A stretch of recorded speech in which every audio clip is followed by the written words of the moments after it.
Yo, yo, yo, yo, yo, yo, yo, what's up mga ka-tubers? Ngayon po pumunta na po tayo sa school ngayon mga ka-tubers. It's 11 na po ng umaga mga ka-tubers.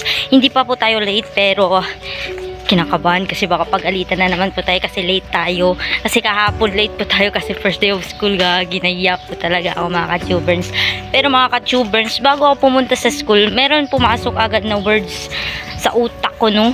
Hindi ko alam ano pero sobrang nakaka-overthink po kasi mga ka-tubers yung salitang 2 words lang siya pero 6 letter yung update. Nahihirapan po yung ibang tao mag-update sa kanilang mahal sa buhay kasi nga po kesyo may ginagawa, kesyo may ganito, busy ako dito.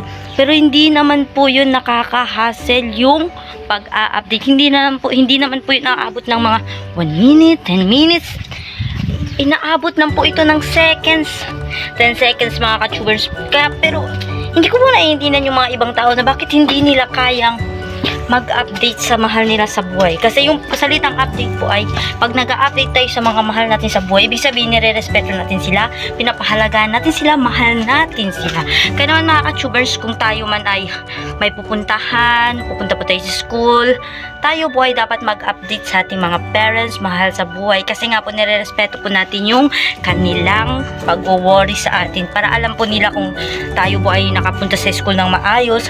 So mga ka-tubers, kung tayo ay pupunta sa school, no, we need to update talaga. Sabihin natin, ma, nandito na ako sa school. Kung may mga jowa man kayo, mag-update kayo sa jowa nyo para hindi sila mag-overthink or mga ganun. Kasi nga po, hindi nakaka-hassle ang pag-update mga ka-tubers. Nakakaloka yung mga taong nahihirapan mag-update. Gusto ko silang tawagan na punyetics. Kasi bakit ang hirap mag-update? Mga seconds lang ang ginagamit. Seconds lang. Hindi naman po yun aabot ng 1 minute buong araw. Kaya anong problema? Bakit mahihirapan silang mag-update? So yan nga po mga ka-tubers, maraming nagtatanong sa akin about update. So ayun nga po mga ka-tubers, yun lang po yung masasabi ko sa mga taong nagsasabi na ang hirap mag-update. Ba't nahihirapan ka mag-update? Seconds lang naman po yung kailangan. So wag po tayong mahirapan mag-update kasi seconds lang po yun. Hindi naman po yun nakakasagabal kung tayo may ginagawa. Mag-update lang po tayo, seconds lang po yung kailangan, hindi naman po abot ng minutes. So kaya naman mga ka-tubers, pupunta na po ako sa school kasi late na po ako, no. So mamaya na po mga ka-tubers, bye-bye. Ay, wait lang po, nakalimutan ko. Huwag niyo po palang kalimutan mag-subscribe sa TikTok channels ng Tubers TV, sa YouTube channels ng Tubers TV Official at sa Facebook po mga ka-tubers. Love, love, love, love you all. Bye-bye.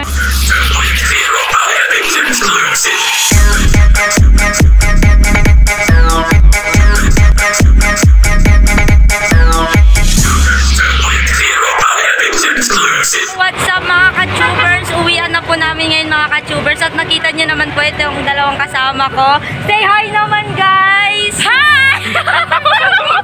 Grabe energy niya guys. Uwian na po kasi so hindi na siya inaantok mga ka-tubers. Ngayon po mga ka-tubers, hindi pa po kami uuwi, no? Kasi nga pupunta pa po kami sa... Saan tayo pupunta? Pastel. Pastilan kasi kakain nga po kami ng pastel. Po. So ayun nga po mga ka-tubers, samahan niyo po kami pupunta sa pastilan. So let's go! So ayun na nga mga ka-tubers, palakad na po tayo ngayon papunta sa pastilan mga ka-tubers. Kasama ko pong dalawa kong bagong classmate, no? Hindi ko pa alam yung pangalan nila kasi nga po transferi sila. Uy! So ayun na po mga ka-tubers, pupunta na po tayo ngayon sa karinderya, no?